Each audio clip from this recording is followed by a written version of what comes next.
And here it is. It is here. Roll up, ladies and gentlemen. One man went to mow. Here it is. It is here. Here I am.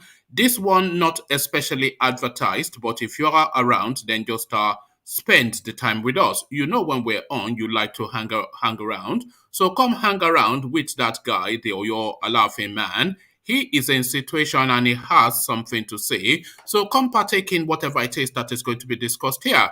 The hyperlink, as you know, an open microphone session. So if you clicked on the hyperlink, then you just appear on the screen.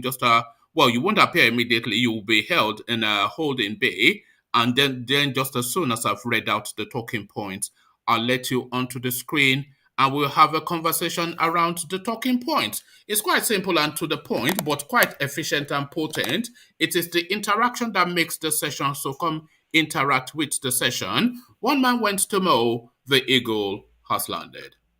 Holy, holy, holy, holy, another Savior, Holy, holy, holy, holy, well, this is Mobien.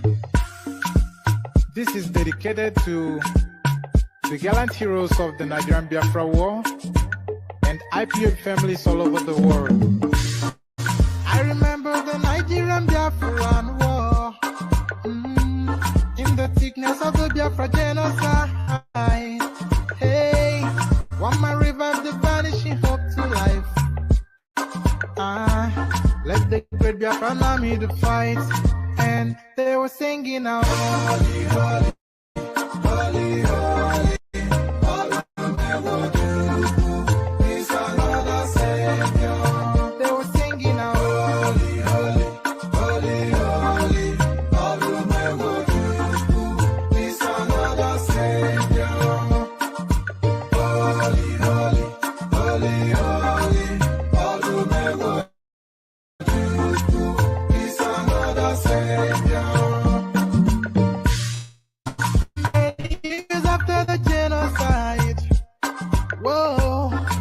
Another great leader has risen up now.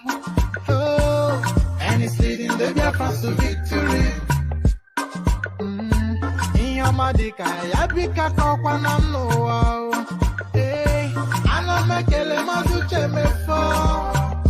Manemo, it's an honor having you on board. When I'm singing along. Holy, holy, holy, holy.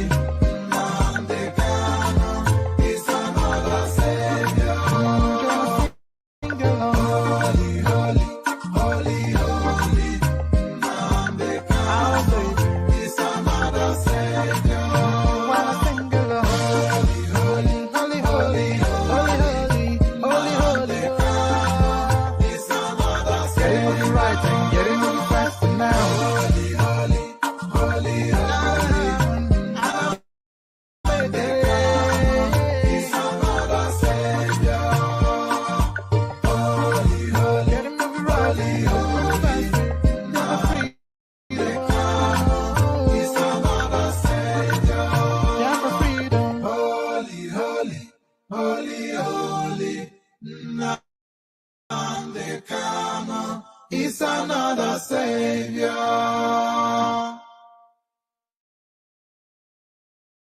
Another Savior. Holy, holy, holy, holy, another Savior. Another Savior. Holy, holy, holy, holy,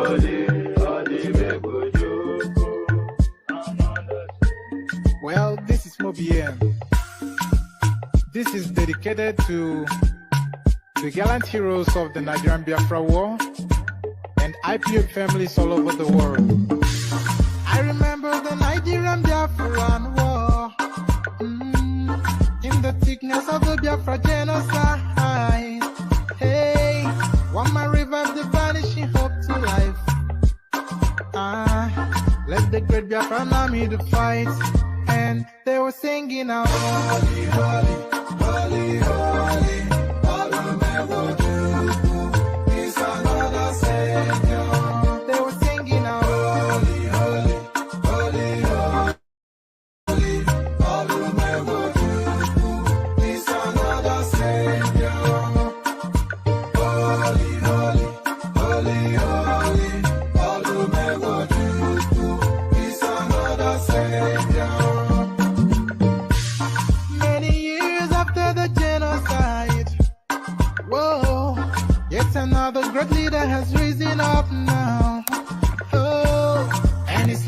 Biafra to victory.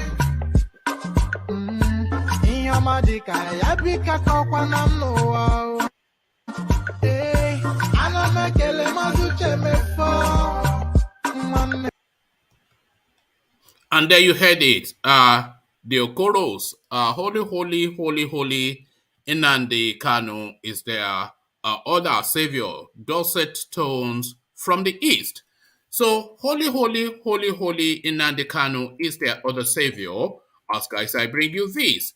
Failure to pay tithes, criminal, punishable, attracts causes, says Nigerian pastor Ibiyeomi. So there it is right there.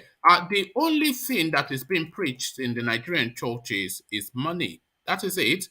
They call it prosperity preaching, but the only person that seems to prosper, as far as I can see, is the person standing on the pulpit. They attack your wallet again. Failure to pay tithes is criminal. Punishable attracts causes, says Nigerian pastor Ibiyeomi. So quite what 419 is in play, we find out 419 is in play yet again, we should add. We find out yet again. We find out just soon. So two real politics now. 2023, KWAKWANSO, Udenwa, Egbinidion, Utomi, JEGA launch new party. So people have been asking for a third force, but is this the third force? Or is this just the recycling of the old, tried and failed politicians? The names now that are headlining this new party, do they inspire confidence in you? That is the question. The names, you're wondering, 2023, KWAKWANSO, Udenwa, Igbenedion, Utomi, JEGA, launch new party. So rinse and repeat, would you say? We'll find out just shortly. We find this out shortly as well. This is a recurring decimal. So will he or won't he do it is the first question. But the most potent question is, will he do it on time? Buhari will sign electoral bill, says FEMI ADESINA. So he will sign the electoral bill, but will it be in time to effect and affect the 2023 presidential election, 2023 general elections? That is the million-dollar question, because signing it then and it not impacting or on the upcoming election in 2023 essentially condemns the nation to doom and ruination. So they hint at an ambiguous promise. Buhari will sign electoral bill, says the Afonja of Aso Rock, Femi Adesina. So from that, we land on this. How top officials in Attorney General Malami's Ministry of Justice embezzled 104 million naira, moved cash in bags. So this is just it. The portal for looting in Nigeria is the Abubakar Malami office, and the rate at which they are looting at the Abubakar Malami office, with Abubakar Malami the chief culprit, the rate rather at which they are looting now just in raw cash, in rice bags. They are filling rice bags with cash and just moving it. This is what they are doing, crossing the border to the Niger Republic.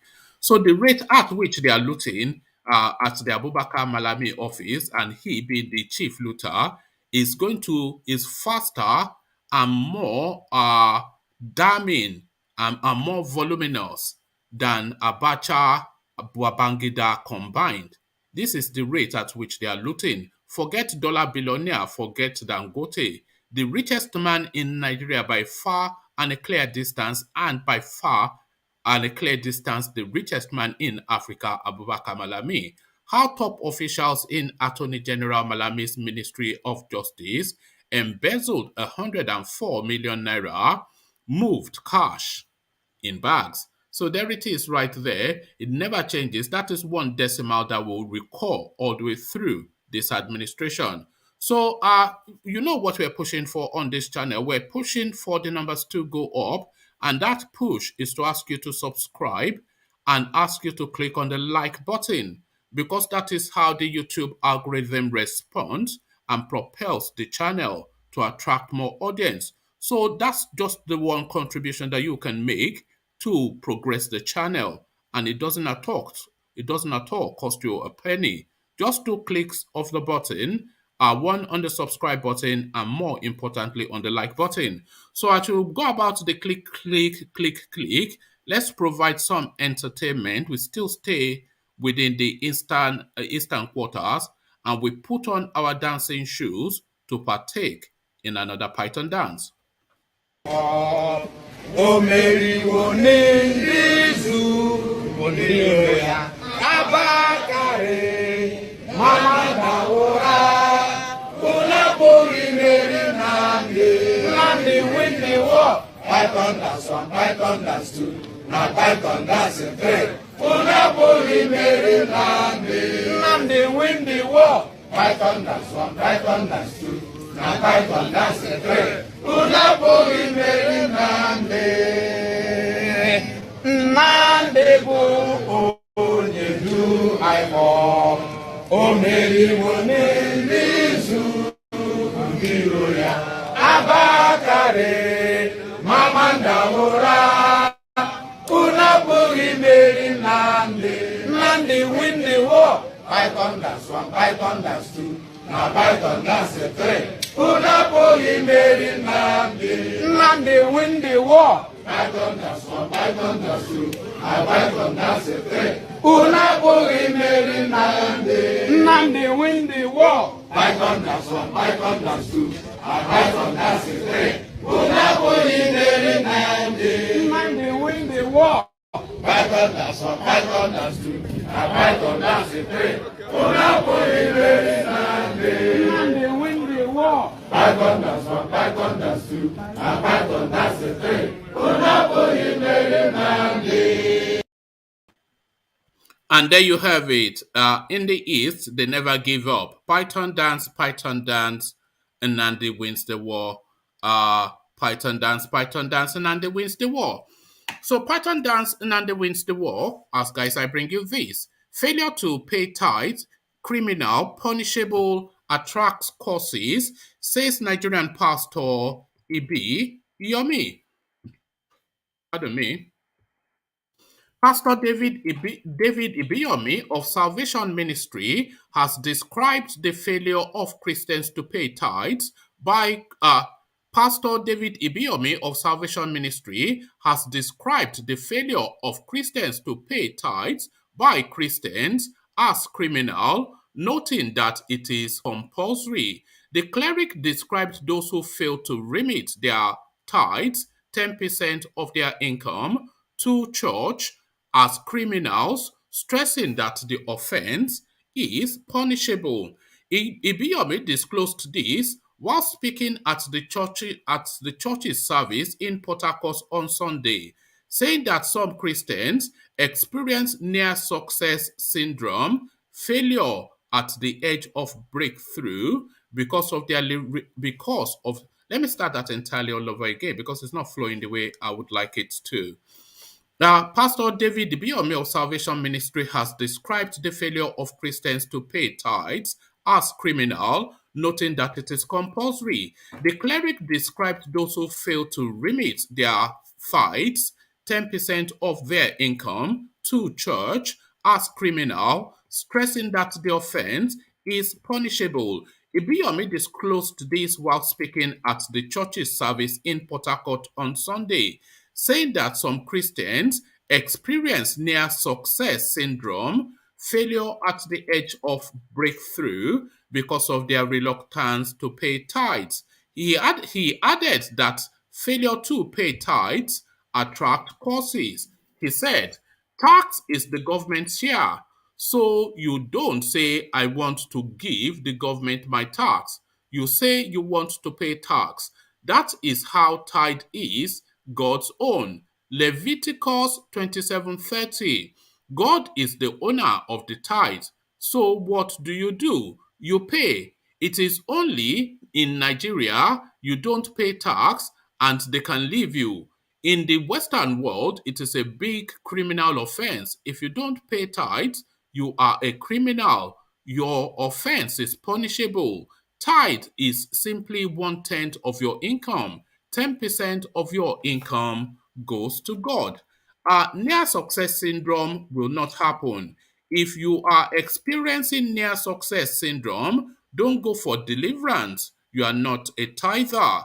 Anything that I do, when it is close to manifestation, the thing will just go off. You are not a faithful tither. Many deliverance ministries, they just go for deliverance. This is the problem. They don't pay tithe faithfully, yet they will say anything I want to do. When it is about to click, it just goes off. It is near success syndrome. Correct it from tithing. Don't correct it from 7 days deliverance. Hear this. Tithes must be paid first, otherwise the cost will remain, he added. Nigerian pastors have been subject of heavy criticism due to their extravagant lifestyle amidst poverty in the land. Some of them have private jets, posh cars, and live large at the expense of their poor congregation. So there it is right there. You'll be cursed and punished if you don't pay your tithes, so that the pastor can buy his 10th private jet. So there it is. 2023, KWAKWANSO, Udenwa, Ibiyeomi, Utomi JEGA launch new party. A new political party to be known as National Movement being convened by the immediate past governor of Kano State, Senator Rabiu Kwakwanso, is to be formally launched today in Abuja. The development, which is a confirmation of a report, is conveyed in a statement by the pro tem secretary, Professor Rafiu Akali, ex-speaker advisor to President on Political Affairs. Okay, let's take this one entirely all over again as well. A political party to be known as the National Movement being convened by the immediate past governor of Kano State, Senator Rabiu Musa Kwakwanso, is to be formally launched today in Abuja. The development, which is a confirmation of a report, is conveyed in a statement by the pro tem secretary, Professor Rafiu Akali, ex-special advisor to the president on political affairs. According to sources, other notable political figures expected at the launch are former governors Achike Udenwa, Imo, Lucky Igbenedion Edo, and Murtala Nyako Adamawa. Also billed to attend the event are former allies of President Muhammad Buhari, MALLAM Buba Galadima, the immediate past Minister of Sport, Solomon Dalong, Dr. Usman Bugaji. So there it is. Professor Pat Utomi and a former deputy governor of Adamawa State. Our findings by correspondence also revealed that the immediate past chairman of the Independent National Electoral Commission, Professor Atihiru Jega, as well as past and present members of the National Assembly, such as Senator Rafiu Hanga, Abdulrahman Railway, will all be part of the event. Akali, in the one-page letter of invitation to invitees on Monday, said the event will provide an opportunity for the promoters to outline the aims and objectives, as well as the group's interim leader to the public. So there you have it right there. The third force that you've always wanted is being presented by old and recycled politicians. So everything changes but remains the same, the narrative of the Nigerian space. Everything changes but remains the same. As guys, I bring you this. Buhari will sign electoral bill, says FEMI ADESINA. So this is now an ongoing spat within the Nigerian space. Special advisor to the president on media and publicity, Mr. Femi Adesina, has said President Muhammad Buhari will sign the Electoral Act Amendment Bill. Adesina made this known on Tuesday during an interview on Sunrise Daily, a channel's television program. He said, it could be today, it could be tomorrow, it could be any time, but within the 30 days. It could be signed today, it could be signed tomorrow, in a matter of hours, not days. Hours could be 24 hours, it could be 48 hours, not days or weeks. He said the bill was sent to the president nearly a month after the assembly had passed it. Adesina, whilst defending his principle, criticized those accusing Buhari of delaying the signing of the bill. He said the president's action was still within the requirements of the constitution. Before the president put pen to paper on any legislation, particularly this one that has to do with our electoral fortunes, it has to be looked at and looked at. He has to buy opinions from different stakeholders, and haven't been satisfied that the necessary due diligence has been done and he will not be making any error, then he will sign it. And I tell you that Nigerians will get to hear about this bill in hours. The president had initially withheld assent to the Electoral Bill 2021 transmitted to him on the 19th of November 2021 to allow each political party determine its mode of selecting candidates for election through options of direct, indirect, and consensus, amongst other reasons. This was amended by the National Assembly and retransmitted to the president for assent. So there it is right there. He's promising a lot without actually saying that much. So there it is right there. Everything just ambiguous and vague. When is the guy signing the damn thing? It's the question. Sign this damn thing. Mala. How top officials in the Attorney General Malami's Ministry of Justice embezzled 104 million naira, moved cash in bag. Uh, a petition to the Independent Corrupt Practice and Other Related Offences Commission, ICPC, has called for a probe into over 104 million naira, which is missing from the Office of the Attorney General and Minister of Justice Abubakar Malami. The petition, started by the Integrity and Transparency Watch, a Nigerian non-profit organization and society watchdog, urged the ICPC to investigate and prosecute the Director of Finance and Accounts in the Ministry of Justice, Joshua Luka Kidmi, who is in grade level 17, and one Abu Danjuma, who also works in the AGF's office. The petition dated February the 15th, 2022 was addressed to the ICPC chairman, Bolaji Owosonoye, by Shaibu Sodingi, the national coordinator and head of ITW's investigation department. According to the petition obtained by correspondence, the duo within 2 months, November to December 2021, allegedly embezzled 104 million naira through the private account of Danjuma, and he goes on to give the account number in UBA and Access Bank. Afterwards, the junior officer, Danjuma, reportedly withdrew the money from his bank account and handed it over to Kadmi in a bag.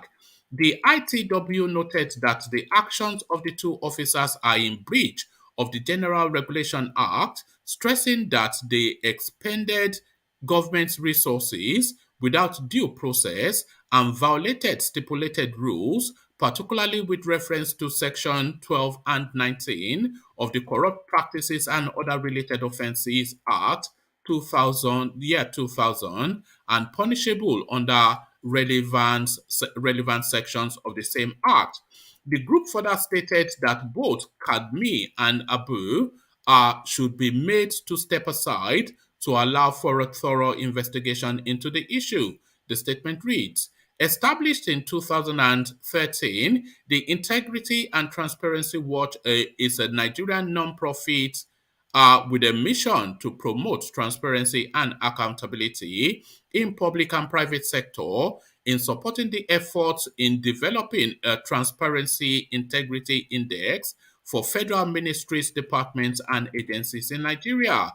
As an independent civil society group and lead researchers, we have unraveled the scam following months of the group's diligent research investigation of the issue, which became a national embarrassment. To ensure justice is done to the society, which norms have been violated by reckless and corruption-driven habits of the Director of Finance and Accounts in the Ministry of Justice, Mr. Joshua Luka Kadmi of grade level 17, and one Mr. Abu Danjuma at grade level 9. The Integrity Watch, an economic and administration watchdog for the society, we work to promote good governance and quality leadership at the strata of public service. We wish to express our displeasure over the constant breach of General Regulation Act by leads of a government agency, reckless and fraudulent expending of our common patrimony for personal enrichment. It is highly pitiable and equally worrisome to note that the Director of Finance and Account, Federal Ministry of Justice, Mr. Joshua Kadmi, and in connivance with Mr. Abu Danjuma, continues to expend government resources without due process and total disregard to financial laws laid down by the government to guide her financial operations, which actions continue to cast doubt on the current administration on whether the government is really ready to fight corruption in Nigeria if the ministry that is supposed to uphold the law 100% are now seen breaching Financial Regulation Act. It will mean a total loss of hope for the current administration to fight corruption. In the month of November to December 2021, the Director of Finance, Mr. Joshua Lukman Kadmi, and Mr. Abu Danjuma frittered away millions of naira through a private account of Abu Danjuma, a staff member of the Ministry of Justice, monies into Abu Danjuma UBA account and access account, totaling 104,842,800 naira. Repeatedly for the months of November and December towards the end of the year, where MDAs are asked to return unspent funds to the government coffers. The monies paid into private account of Abu Danjuma, which was withdrawn and handed over to Mr. Lukman through a Ghana Must Go bag on behalf of the Ministry of Justice, breached Financial Regulation Act 713, which stated that personal money shall in no circumstances be paid into government account, nor shall any public money be paid into private account. An officer who pays public money into private account is deemed to have done so with fraudulent intentions. And also the financial circular blah blah blah states that all accounting officers and officers controlling expenditure are to ensure that all local procurement of stores and services costing above 200,000 shall be made through the award of contract. We request ICPC to investigate and prosecute Mr. Joshua Lukman Kadmi and Abu Danjuma in violation of Section 12 and 19 of the Corrupt Practices and Other Related Offences Act 2000 and punishable under relevant section of the same act. That Mr. Joshua and Abu, having contravened the Financial Act, Corrupt Practices and Other Related Offences, at Section 102 of Criminal Code, should, as a matter of urgency, step aside from the ministry immediately to give room for an unfettered investigation of commission with compliance with the Office of the Accountant General of the Federation and return the sum of 104,842,800 naira into the government coffers pending the conclusion of the investigation into the financial crime. To this end, we request an immediate investigation. To this end, we request an immediate investigation into the rot in the Ministry of Justice on how Mr. Joshua Lukman Kadmi and Mr. Abu Danjama's fraudulent activities in the Ministry of Justice, which is grave to the nation's economy at this time of scarcer resources.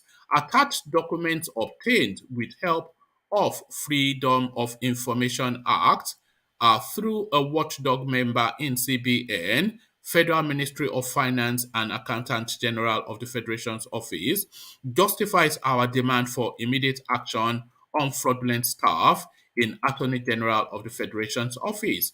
According to the ITW, the payment made to Danjama's account are as follows. In December 1, 2021, 4,700,000 was reportedly paid, and it goes on to give details and details. So I'm not going to go through all of that. Okay. Okay, so the rest then goes to chart just how the money was continuously made just within 2 months. 104,000, nearly 105,000. So there it is right there. Charlie Boy, we see you. And who else do we see? The might, that is Ajanle Koko. We see you. So good to see you, gentlemen. So, Charlie Boy, let's come to you first because you are always insisting on going first. So, what are you then making then of this hand over fist looting? This is what usually happens within the Nigerian parastatals. When it comes to the end of a financial year, and when their overspill are meant to be returned to the federal government, they just start to loot the money. They start to loot the money so that they are not. I think it is only Fashola in the history of Nigeria that has ever really returned any money back to the Nigerian coffers that is unspent. So the looting continues, but then at the office of the Ministry of Justice. What are you making of That's that? why I think Nigeria should make a law that any government or president that's looting to go to jail. They should make a law. That's the way. No. The law is there. They just don't adhere to it.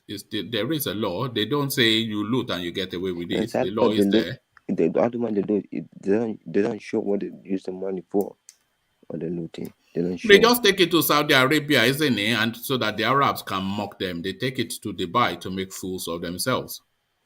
Like nothing's wrong with corruption, and corruption happens everywhere. It's just that Nigeria corruption, they don't show the money they use it for compared to like other countries. They're corrupt, but they use the money for something. You know what I mean, woman? Yes, but the thing is, they are now cashing it because they know the corruption will never stop in Nigeria, Charles. Because as soon as you block one corruption portal, they find another loophole. So they know now that everything is being digitally watched by the EFCC and ICPC. So now they are now cashing the money. Do you understand? Yeah. So they don't even mind being caught because they know if they are caught, they only have to negotiate their way out of it. So they're now cashing it in raw cash and then taking it to MALLAM down the road just to buy dollars. That is one of the reasons why the Nigerian currency is just so depreciated and devalued because the places are washed with naira chasing the dollars, corrupt illicit money chasing the dollars. So they're cashing it, putting it in Ghana must go bags, taking it to Bureau de Change, Malam Musa Bureau de Change, and he's converting it to dollars for them. I don't know why those foreign countries don't take them to jail when they steal money. No, they've done that in the past, but it's not really their responsibility. If you want to loot yourself to the ground, then, knock yourself out. Because most sad part, most normal people in Nigeria don't have that much money they have. Half of the people in Nigeria live less than $1 a day, and those people, only 1% of Nigeria will lose. Half of the rich people in Nigeria, most of the rich people, is money real? They will say no, they are corrupt money. No rich people have a legal money in Nigeria. None of them do. No, they have only corrupt to get where. That's the only way. As you see all these young kids in Nigeria, they want to be corrupt. I don't blame them because it's a system. It's the system. It is indeed the system. So it's the system, and the system is corrupt, Charles. Failure to pay tithe is criminal, punishable, attract courses. This is one of the lead pastors in Nigeria, David Ibiyeomi, his name is. So they loot you at the ministry and they loot you in the churches. So this tithe and offering seems to be the singular thing above all else that the Nigerian churches pray about. They spend a good 2 hours preaching tithe and offering, and then 20 minutes preaching for your salvation. You So, see, the, so see, the issue yeah. in Nigeria care more about building a church. In Nigeria, they build a big church for no reason.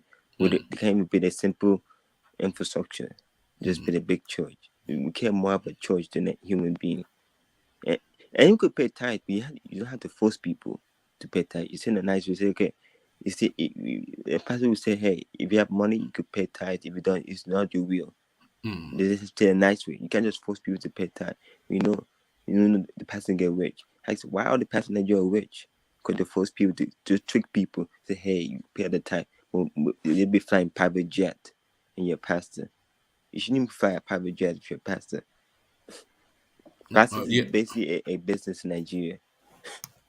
All right. Thank you, Charles. So, Charles, just briefly, I'm not sure if you have any thoughts on this. KWAKWANSO, Odenwa, Igbenedion, Utomi, JEGA.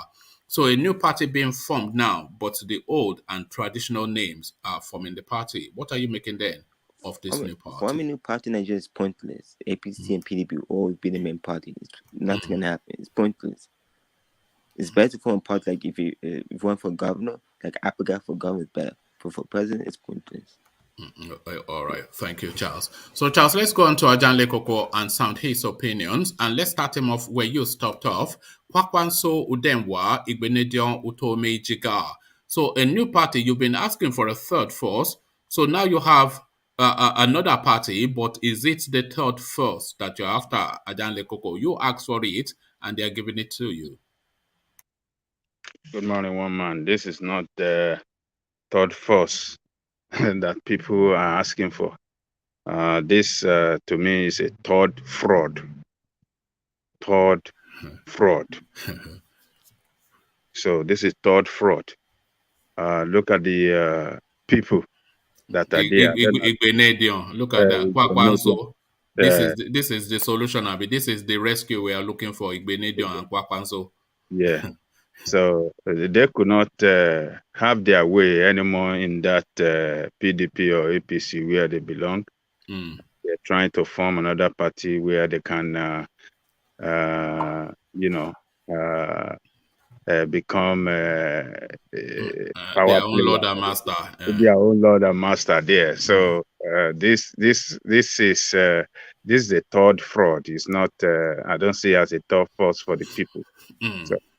So what achievements can that sort of space have? Because that's a national space, not a state space. All those people, they are national players. But what impact can they have on national politics?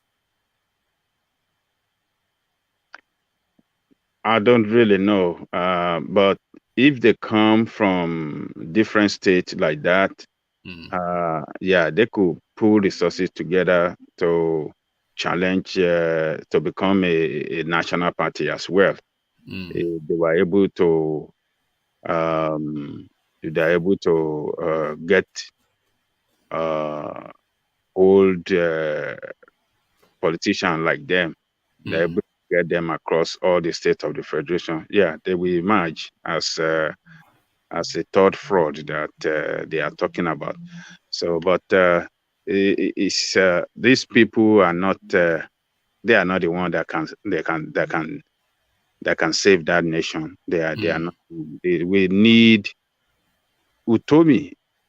Is only name among them. He seems to lend his name to virtually just anything, though, part of Tommy.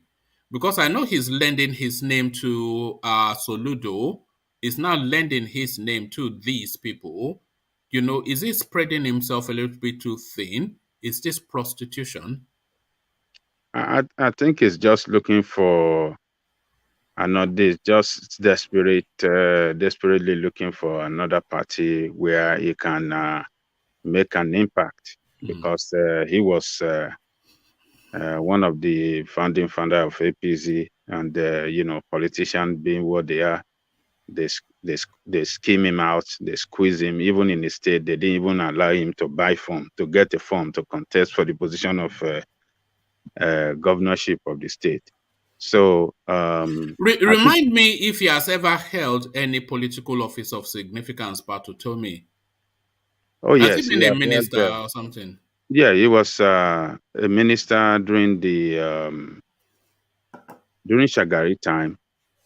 I think he was young. He was in the 20s then, and he was a minister. I think he was in economic, if I can remember, and Shuba Okadigbo as well. Late Shuba Okadigbo was a young minister then, so he was a young minister back then. So, but he couldn't find way in this presently in the present political arrangement we have in Nigeria, in PDP and AD. So I think he's looking for another party, desperately looking for another party where he can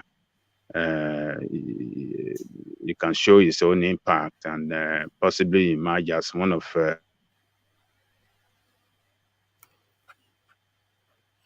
Have we lost you, Ajan Lekoko? I think we lost Ajan Lekoko. So yeah, Ajan Lekoko was speaking on Pat Utomi, who I think his politics goes as far back as the Shagari era, but then he's this is just the thing that I've noticed about once they've tasted just the juice and the luster of power, they then continue to chase it and chase it, because power in Nigeria is almost like a god-like manifestation. So this is what these people are. There's somebody like Pat Utomi now, it's already spent as a political force, but will he accept that? No. Ajele Koko, are you back with us? You were talking about Utomi. Oh yeah. Yes, Utomi, he played a good role, although he didn't stay too long, because I think it was in the second term of Shagari, that he was made a minister, if I can remember very well. Maybe he was a minister or advisor to the president, but I cannot remember vividly. I might be wrong to say he's a minister, but I remember that he held a very important position as a young man then in Shagari government. So it didn't stay too long before the military BUHARI came and kicked them out of power. But since then, I think he has devoted he concentrated more on his career as an academia. So, but he tried to participate during the APC. Yeah, I think he tried for Delta State once. He was strangulated by a politician. And, let's see how this is going to work out for him. We just have to keep, but one of those that I see in his party, in that party, that the name I can reckon with is Professor JEGA. But was it not the one that gave us Baba BUHARI? JEGA gave us BUHARI now. JEGA gave us BUHARI. So, but let's wait and see. I mean, the only politician there is really KWAKWANSO. The rest of them, Igbenedion. Who even knows Igbenedion anymore in Edo State? Never mind national politics. And JEGA, like you said, an academic. Utomi, an academic. Udenwa, I never even knew he existed. And so it's just KWAKWANSO now. KWAKWANSO just gathering boys to make noise.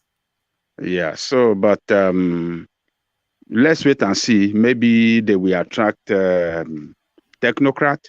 If a lot of technocrats come into them, they could be a party that we do need a third party, though. We need a third party just for the balancing of, because there's a whole political ideology and political space in Nigeria that is not catered for by the traditional APC PDP space, who are just corrupt politicians. So there has to be some sort of counterbalance political party movement that is of a national reach, that people can gravitate to, just so that we have a vehicle to fight these people. So we do need a third party, but certainly not these elements. Hold on one man. Oh, okay. So yeah, as I was saying, we need that third party space, because a lot of our voices are at odds with traditional politics. Our voices on this platform and all over social media is at odds with the traditional party structures that we have in Nigeria. We are anti-APC, we are anti-PDP. But then where is the vehicle then that we can use to effectively, otherwise we'll just be like talking, we'll just be head banging on social media all the time. So where's that vehicle? That vehicle is certainly not Showore or AAC, because that's just a clown something. And it's not anything to do with Mogalu. Mogalu is just some Switzerland guy that's just there to say economic. So we need something proper and structured, but it's not these people. So how do we occupy space that has potency in politics? That's the third force we're talking about, but certainly not KWAKWANSO and certainly not Igbenedion. Ajale Koko, are you back with us here? Yes. See, if they can work really hard to attract technocrats, a well-known technocrat across the country into their party, yes, they will attract people's to join their party, because people are desperately looking for a third force, but they want a third force that are not these corrupt politicians that we know. So we need technocrat, people of accomplishment in their different career that we know across. Let them come out. If Akiwumi Adesina joins that party, if Madam Ngozi joins that party, Okonje Wela, if she joins that party, then we are starting to take shape with the sort of because that is just, they are still somewhat a bit funny, but they are not. We can do, that's the sort of language we want. Not Tinubu or Buhari or Atiku. So we can have Tinubu and Buhari and Atiku, all of them in APC, PDP, and then this vehicle now where we can all board to then try and rescue the country from them, but not KWAKWANSO now. KWAKWANSO is, he didn't get opportunity now. That's why he's going to form his own. If they give him a PDP ticket, will he form anything? Yeah. So we need technocrats, we need people of great accomplishment, we need disciplinarian academia, we need them into that third force. People, like what do you call this, Daily Faro team, all of them. Let us just see them. Let them join, let them say, okay, we want to rescue this country. We cannot be part of these people. This is what I've been telling you, one man. You cannot align with this criminal. This alignment I'm talking, I'm a Showore man. But what I stand for is that, Showore cannot align with this criminal. Yes. Any party, anybody, any serious party must not align with them, with any one of these APC or PDP. You cannot work with them. Ajale Koko, you remember when Ayo was here and he was saying if he had the choice, we were presenting him with a choice, and he said he would have to hold his nose and pick some guy. So that's just where we are now. We have to hold our nose to prevent this. He said he want to hold the nose to pick Saragi. If he want to hold any one of these politicians, so that's where we are now. Among them. So that's where we are. It's hold your nose and pick one now, because these are all smelly people. But there's nobody that doesn't smell available. So we have to hold our nose and pick a smelly guy now. So, but what they need to do, the organizer of this party, Party told me, particularly, should get in touch with all of his friends he knows across the federation that are not members of this criminal party. But they have to be mindful that it's not too much of an alluta party. They don't want to get all these socialist sort of oriented so they have to have an equibalance of people that are Patotomi, Showore type people, that are Farotemi. So they are so hardcore. But then they have to have an equibalance. Then people like middle of the road, like Shehu Sani, and people even like KWAKWANSO, that are even money people, but they're not as dirty as. So there has to be a rich enough of a mix so that it presents just the wholesomeness, but it's not as extreme as Buhari, Tinubu, and Atiku, who are just, gangsters. You see, I don't mind Aluta joining those parties. But you want it to be just overly Aluta, because when if it turns into like a Showore thing, then people will just bail out now. No, it's not going to. No, you see, very wearing. Look, the Aluta people will know what they stand for. They stand for good governance. So if they are seeing a party, do they stand for good governance or an egalitarian society? Showore is a socialist, and socialism is a defeated philosophy. It's a defeated ideology. Showore is a socialist now. He wants everything to go to the people. Where has that ever worked? Even Russia has abandoned that. Well, your Liberal Party too, in Libya, are they not, have their ideology not aligned with socialist ideology? And when have they ever held power? They've never held anything now. They will come back one day. It's our Democratic Party that is governing Nigeria, America now.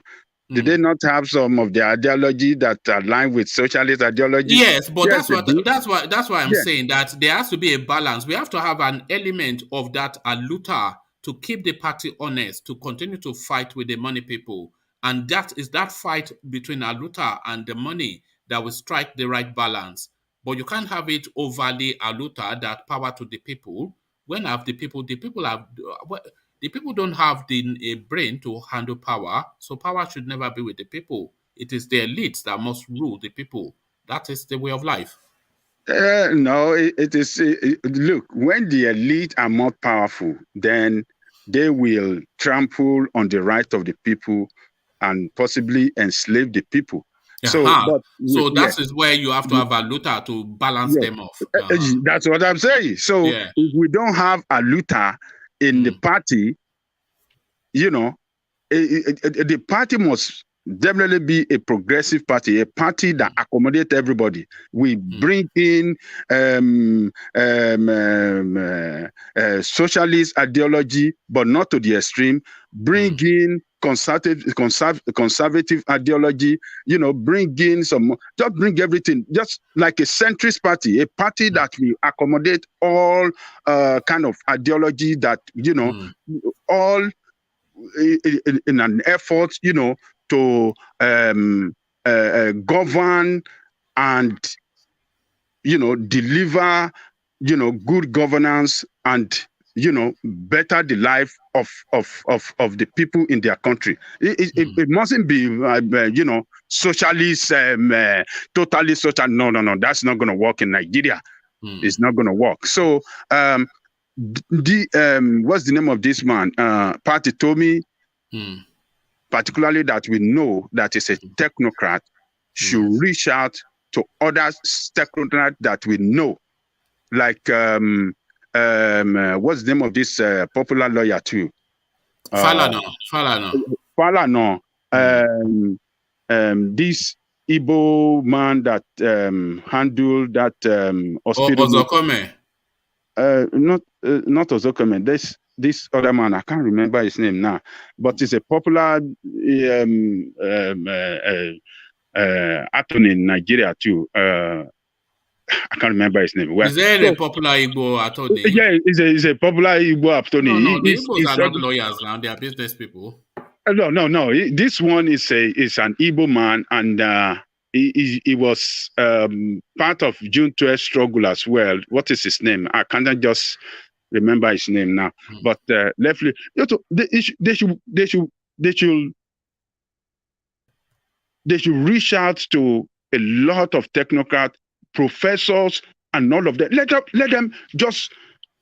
Let us just see those personalities, and let us that are educated people know that yes, this is the time for everybody to jump into this political arrangement in the country and make our impact. And bankers, well-known bankers, let them come in. You understand what I'm saying? This is what they need, just to push out this criminal that we have in the position of government. So this is what we need: bankers of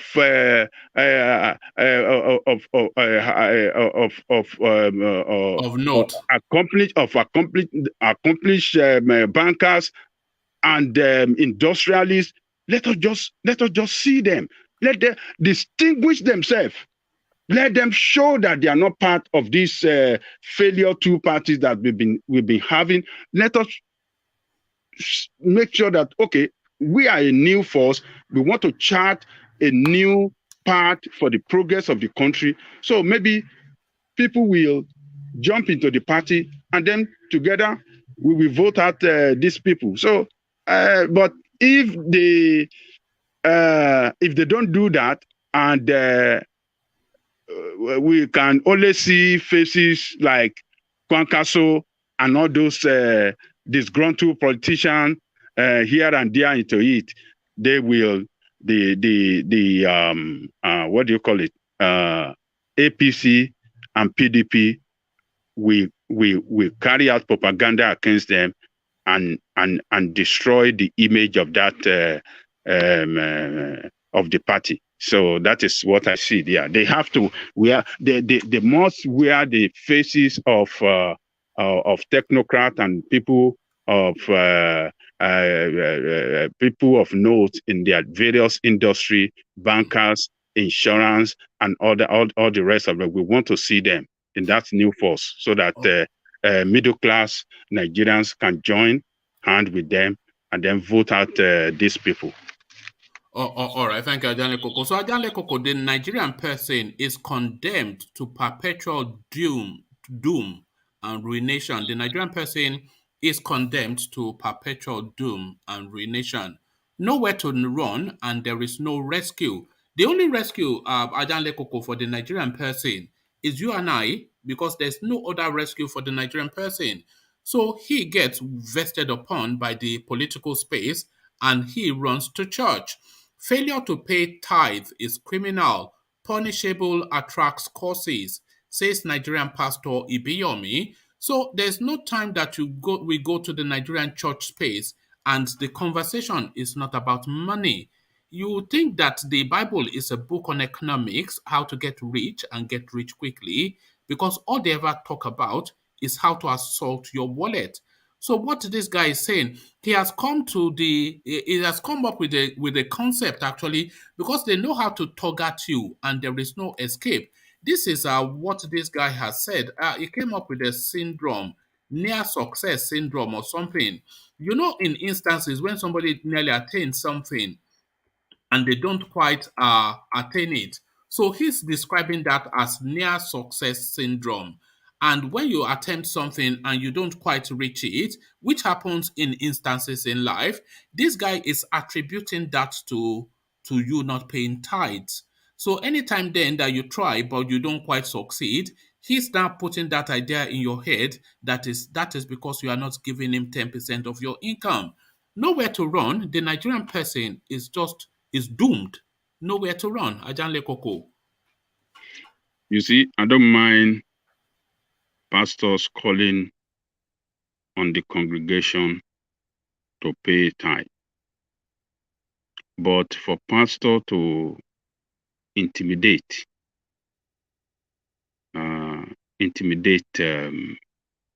people and kind of use all this trick of bullying people, because I see it as intimidation and bullying. When you are telling them, if you don't do it, you won't have progress. If you don't do it, things are not going to be better for you in life. If you don't pay tithe, you are not going to achieve anything in life. That is intimidation, and that is bullying. You're bullying people. This must be stopped. This is where the government in Nigeria have to come in and regulate these religious practices. There are certain things that there are certain, religious practices that the government needs to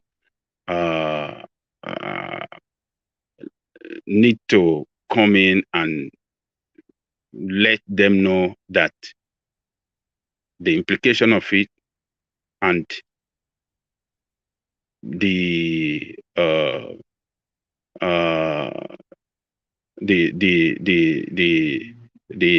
effect of their wrong religious practices in the life of the people. So government. What do you think is going on in the churches in Nigeria? Because I'm asking the congregation, a lot of them, they are hand to mouth existence, and their interaction with the church is not really to worship God, but to look for a breakthrough for their circumstances in life. A lot of them go to all of these churches and they lay their hands on them and they ask them to part with money. But then they see the lifestyle that the pastors live. They see the life that they live. They go to these churches, but they don't get any better. They get worse. But those churches continue to park and park. What is going on there? This is fraud, isn't it? Really, what is happening in a good 90% of the Niger. Take Suleiman for instance, apostle. Who appointed him as an apostle once? And then look at the antecedent of this guy. He sleeps with virtually every girl in that church. He takes all of their money. He comes up with just this ludicrous something that somebody went into the toilet and found himself in France and is telling them to put their phone up, that money will come in, you know, and they go there in droves and droves. Well, what is going on there?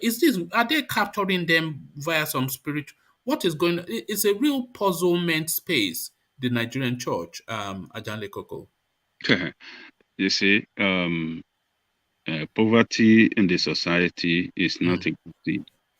When you have people that are extremely poor and look hopeless, sometimes they want to go to church for rescue, spiritual rescue. So this is where government have to play a role. When government does not have a program like assistance program for the people, when people loses their job, there should be program by the government, to assist them and to help them out of poverty. When you don't see that, this religious bullying and intimidation will not stop. It's not going to stop. So, and we have to consider another factor that all these religious leaders are friends to all these politicians as well, that ought to take action against them. So everything is compromised. The people in power have compromised their integrity, and they cannot act against pastors or this imam, because they always go to them too for prayer and some kind of sacrifice. And what do you need before they even contest for election? So when you see people that pray for you and pray for you, and that you will win election, and you eventually win election, would you go after that person to say, "Oh, I'm going to stop you from practicing your dubious or 419 religious practice"? They won't do it. So that is the problem. Are you religious yourself? Because I go to church, but I go to church. In fact, I'm a functionary within my church. I do the Sunday school and I also do the usher. But I go to church always with my eyes open. I pay what I'm intent on paying. Nobody is going to sweat me or intimidate me out of money. And I go to church essentially just to be amongst people like me because of where I live. Where I live is just a predominantly white area, so just to have that interaction just with like-minded people, just for the social interaction, a lot of it, and a lot of it, of course, to fellowship and worship as well. But you have to be clever in the way you interact with religion because it's a tool for manipulation and they're there to exploit you in a lot of instances. Yeah, you just mentioned it now. Tool for manipulation and exploitation. So this is what they are using against our people.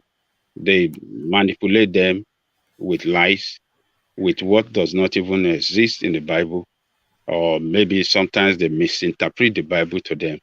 And, they control their mind, and they will continue to manipulate them forever. So, but for a person like me, I'm a moderate person.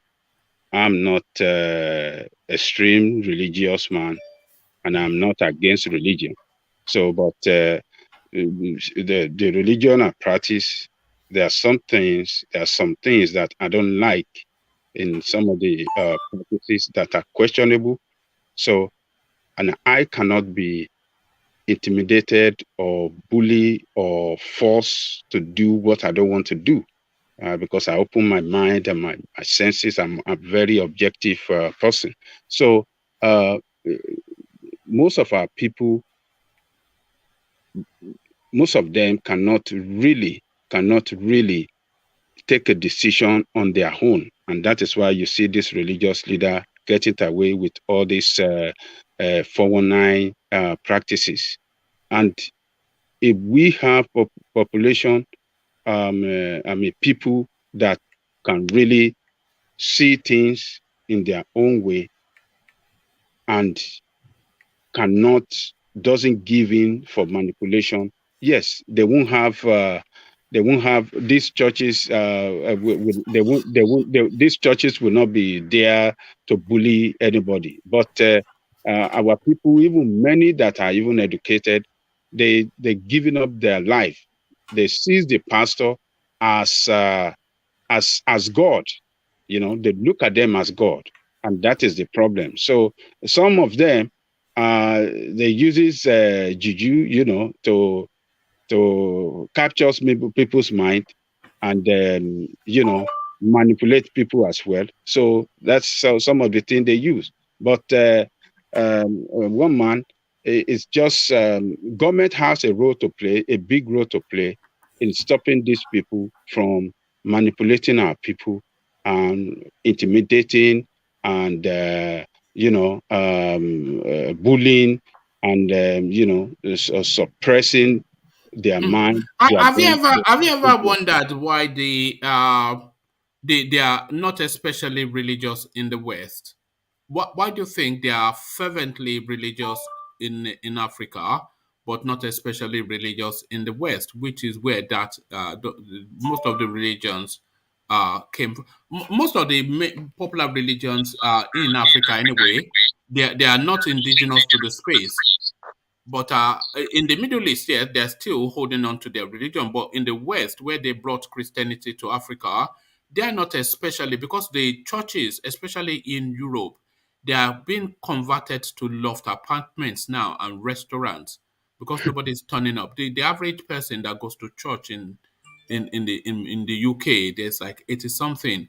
And the churches, they are either being handed over to Africans, especially Nigerians, or being are handed over to property developers to turn into restaurants and whatnot. So why is it that the people that brought the religion are now starting to move away from it? Well, because over the time, the Western world, the people in the Western world are well-enlightened people, well-educated people. They were taught in their school critical thinking. They are taught in their school to be objective. They are taught in their school to be independent-minded people. So all these things,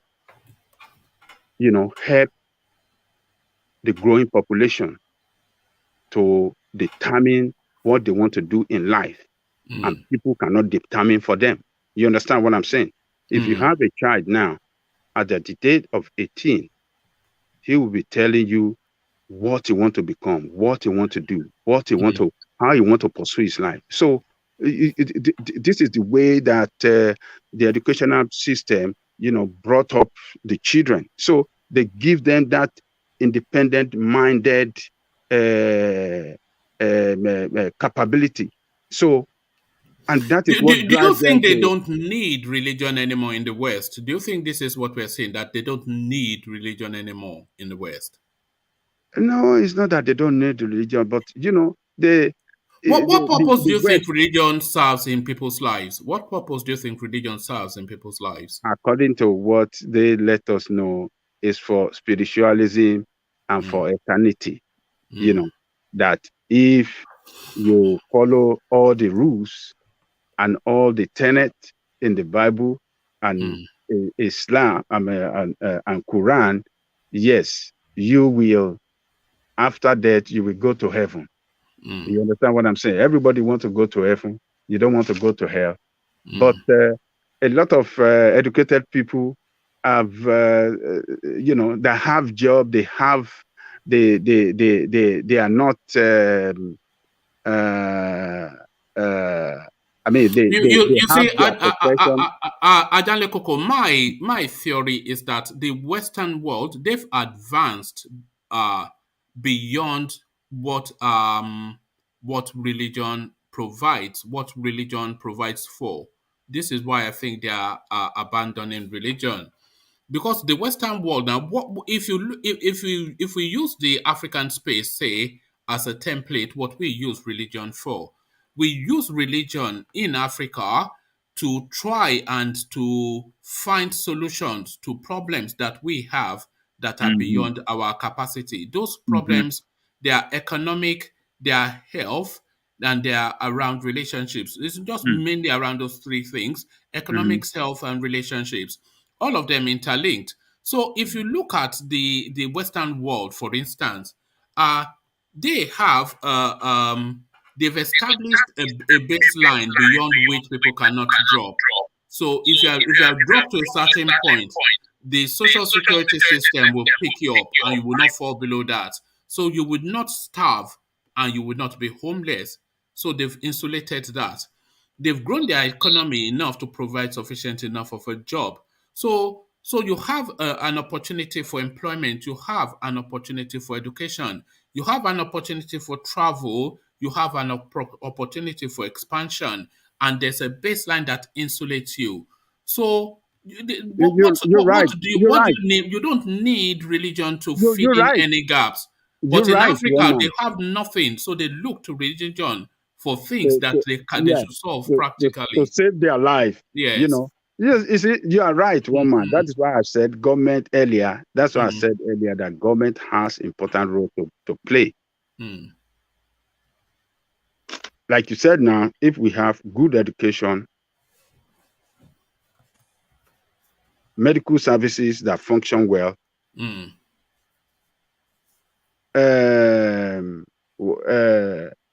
economy that runs well, that, create jobs and opportunity, and right inside the society, outside the church, you can find solution to your problem.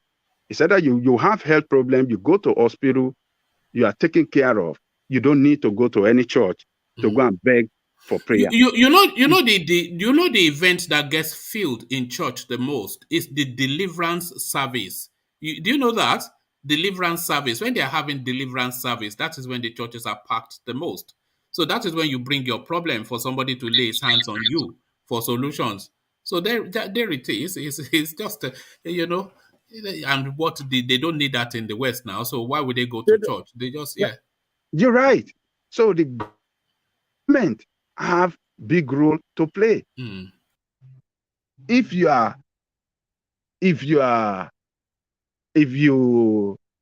run into economic problem or financial problem, there are financial assistance for you in the system. So you don't need to go to church to go and pray for any assistance. Everything is readily available within the system. So a lot of people will not listen to these liars that we have in the church.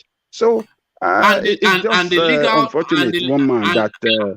And the legal system, Ajale Koko, it insulates you as well. If somebody is attacking you for 10% of your salary, just go to your local police station and that person will be arrested promptly. They're harassing you, trying to defraud you. They will jail them. So they don't have... But they have advanced. That's just the thing. That's right. You're right.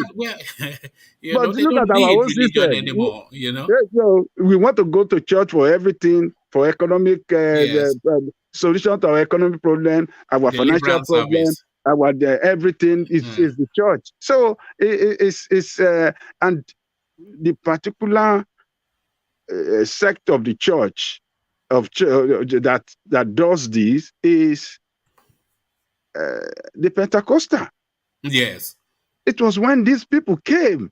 Pastorpreneurs, I call them. Pastorpreneurs. It was when these people came that we started seeing all these 10% tithe and threatening of people and intimidating of people, bullying of people over 10%.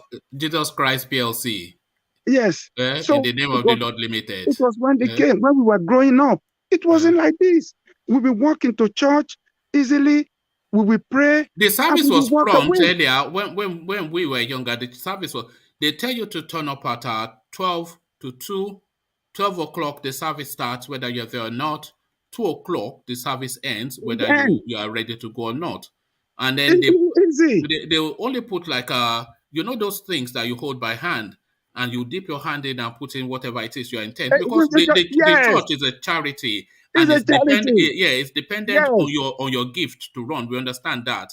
Yes. But these guys are not charities now. They are business organizations. And they use aggressive marketing, attacking that you'll be cost if you don't pay 10% of your salary. The government takes their own percentage. You take another 10%. What is left for the person to spend that earns the money? So we go to the church, we go to Catholic, Anglican.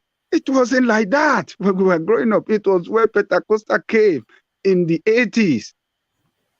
That was when we started. Who do you bring from that for that? Is that guy from Edo, isn't it? What's that guy from Edo that opened up that space?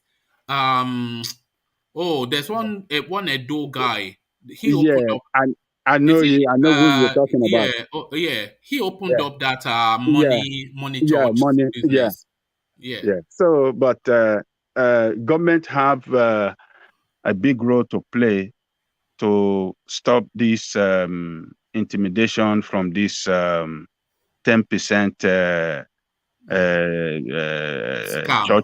scam. Yeah. Idahosa. Somebody Idahosa. Yeah.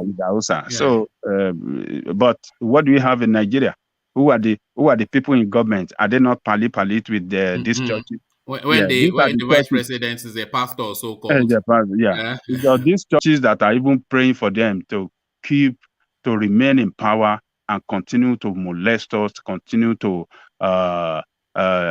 intimidate, harass, and kill us. All these churches are praying for all these leaders. They pray for them. They have their friends, so they cannot act. They cannot do anything until we, the people, find a way of voting these people out. That is when we can start solving our problem. All right, let's give the last words to Fela Kuti. Pope na enjoyment. He said that 30 years. It's still the same. No, that guy is a prophet. 40 years ago in the 80s. Pope Nagbalado, Imam more now than ever before. Yes, more than never before. And it wasn't even happening then when he was thinking it. He was just using the Catholic Church and all this, the way they dress fine. They are in their white gown and they live in a very good house. He was just saying, look at you people, you are going to church. What is the church got to do in your life? Just go and look for work. Go and work and don't go there. Go and worship your African God. do you know what the problem is, Ajale Koko? This is the problem right here. When I say some people, they are beyond redemption, a lot of people. But the guy, an example of what I mean. This wrong. Is Adewale Olusegun. He says you are very wrong. Nobody is intimidating anybody. It is not by force. It is between you and God. And it's even, and then he tails off there. So that is what he is saying, but this is what our prophet Ibiyeomi or Pastor Ibiyeomi is saying. Failure to pay tithes is criminal, punishable, attracts curses, but it is not by force. If it's by force, they will come and... How does that statement sound to you, Adewale? But it's not by force. So, look at it. But this is why I say that's a person, that one is beyond redemption. What a low, look at that. You have been used to Adewale. Adewale, don't give it to those people. I believe you are smarter than them. No, Adewale is gone. Sorry, boy, I know I'm not cursing you, but I think I said you boss over yet. Look at that guy. Funny guy. So Ajale Koko, back to real politics. Buhari and the electoral bill. Adesina insists that it's going to sign it, but when? Well, let us wait until when he sign it. We know that if he failed to sign it as at by the end of the month, I guess, that means it won't take effect because it has to be a year apart before the election, for that law to take effect. If it's not a year apart before the presidential election, the bill will not be validated. So let us just wait for the Mr. President, Mr. What did they call him? Mr. Integrity. Let us see what he's going to do this time, because the last one that he promised to sign immediately he won the election, he failed to sign it before his re-election. And look at that time, for 8 years, for 7 years he has been in government, he couldn't sign the electoral bill. What does that tell you? It does that not tell you that he have an ulterior motive? So, but everything shall come open. Let's wait for them and see what they are going to do. If they don't do it, if they doesn't sign it, we should just conclude that this man is ready to rig election, and not just to rig it, but to rig it massively. Rig it massively and, retain APC in power in 2023 so that they can cover them up, cover all their shady deeds and protect their misgovernance for 8 years. That is it. All right, thank you, Ajale Koko. The Nigerian, like I said, you just feel so sad for the Nigerian person. 7 years. What just is in the midst of they can sign. But they can approve loans. After loans, they can approve quick now. That one quick. Work quick. But the electoral bill, for us to have a good democratic system, we cannot. It can't be signed. So. When it comes to signing loans, they function like a German precision machine. when it comes to signing something, because the assembly and the presidency, the executive, they work just so seamlessly, like some German precision machine when it comes to signing loans. But when it comes to signing something for the people, it's like some Abakaliki made something. It just falls apart very quickly, So that's just the Nigerian space. But very quickly on this, Abubakar Malami, the looting continues. Now, there are, when it comes to the end of a financial year, whatever is unspent in your budget, you're meant to return it to the treasury. Yeah. I think Fashola stands alone as the only person that has ever really done that. But Did what he do that as a minister? He did that as a minister. I think that story was about 2-3 years ago, something like that. Oh, okay. They celebrated it so much. But what usually happens is they save up all of this money and then they just loot it. The money just, because nobody really asks any questions. There's no auditing of anything. But what they are now doing, because they have digitalized so much the Nigerian financial space, and the EFCC, they have direct access to the financial space to monitor what is going on.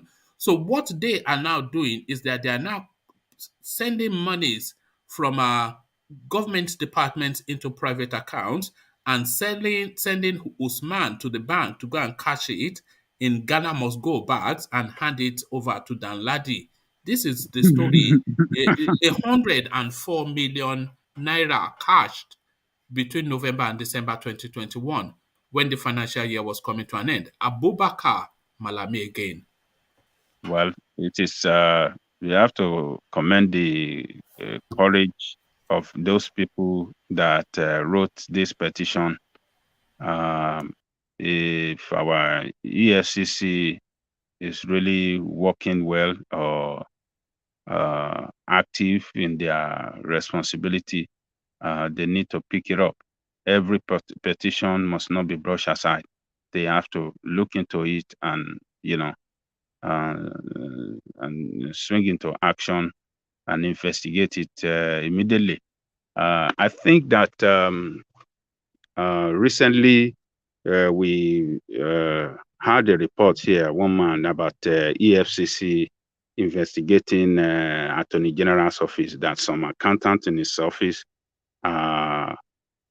doing some shady deals, and they are looting public fund there. So if EFCC is really investigating that case, as we had some few weeks ago, I think this should be an additional responsibility for them to take up as well.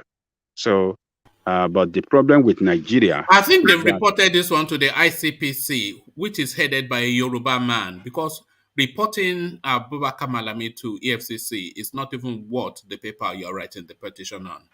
Okay, so let's see what ICPC is going to do. But the problem with that country and the system is that something like this, we just had it, and that is how that's going to be the end of it. The outcome of it. Who is that? Sorry, it's me. I clicked on something here. Sorry, hold on. Hold on. Let me come out of the screen. Okay.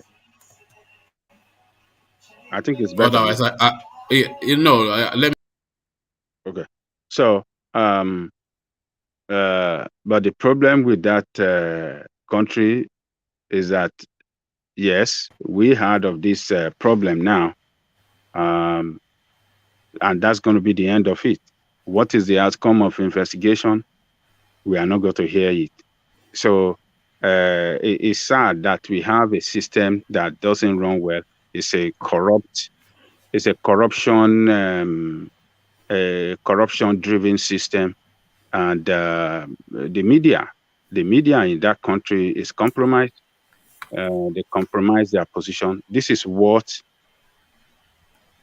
they ought to investigate and bring to our notice and follow it up to the concluding end. If we have a functioning media in that country, press that function well, now they have brought it to our notice, they need follow-up, and then bring it, let us know the end of it. But it is just a flash story that we hear. After that, that is it. That's the end of it. How it ended, we won't know, and it will be swept away just easily like that. So it's a corrupt grieving system, and that is For the way all it of the is. allegations that has been leveled against this Abubakar Malami, I mean, no, you remember we played severally the expose by Sahara reporters when they went around the country just filming and documenting where this guy was building properties after properties. He, a government functionary, and remember this narrative of that $500 million that he was going to purloin with Nedunwoko, claiming that they did some parties recovery money something, and they just took $500 million from the Nigerian coffers just like that. So stories after stories after stories, and this guy continues to walk away. We have to understand one fact that Abubakar Malami is stronger in that country than any other person. Yes, he's the strongest. I think he's stronger than Buhari even because It- when he speaks on the news, even he says my administration. He often says that. You know. yeah, so that guy is stronger than any other person. EFCC that can investigate any corrupt practices in government service and agency is under him now. EFCC is reporting, they're reporting to Malami. So, and Malami, by the virtue of the constitution, can even investigate the president if he really want to work hard. If the president have violated the constitution, as the manager of the constitution, he can put the president on trial. So Malami cannot be investigated by anybody except the president, except he overstep his bound and the president set up a presidential investigation, presidential backed investigating team against him, just like the one they did to the one before him, Magu, or what is his name? Magu, something Magu. If I'm Ibrahim. Yeah. So except the president set up an investigating team to probe him. That is the only thing that can take him out. But other than that, the way it is structured now, Malami being the head of EFCC is responsible to him. So who is that EFCC guy that will investigate him? Particularly the head of EFCC is from the same town with him. They came from, he is the one that was, according to information, he was instrumental to the appointment of that guy to the position of EFCC chairman, and they are from the same state. So we are seeing it clearly that he cannot be investigated. And Malami is a very close ally to the president. He has been the attorney of CPC. Even when Buhari was just eating tuwo with water. It's a close ally. They have been together for a long time, maybe for over 30 years or more than that. So he has been his personal lawyer, and they went together to form the CPC. And, so I don't know. So it's just that let's just leave it like that. They have 2 years more to live. And it's left for Nigerian people to stand up and vote these people out. If they don't vote them out, forget about it. It's not going to get better. Yeah. All right. Thank you, Ajanle Koko. Stay with us. Let's go on to Pansat, who joins us. So, Pansat, good to have you. And let me take you quickly to the church space, or business center space, or what is it even space?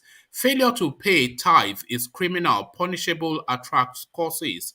One of the leading pastors in Nigeria, but you can substitute his name with any and every other pastor, the same narrative. The church space in Nigeria, essentially an assault on the wallet of the gullibles. What are you making then of that space, Pansat? I say hello to Ajanle Koko, truth to power, one man. Yeah, the church, obviously, it's a What's up, Pansa? All right, bro. Long time. I know, but I listen to you. I listen to you almost every day. Man. Yeah, all right, everything is good. All right. And so to the point, the church is a big space.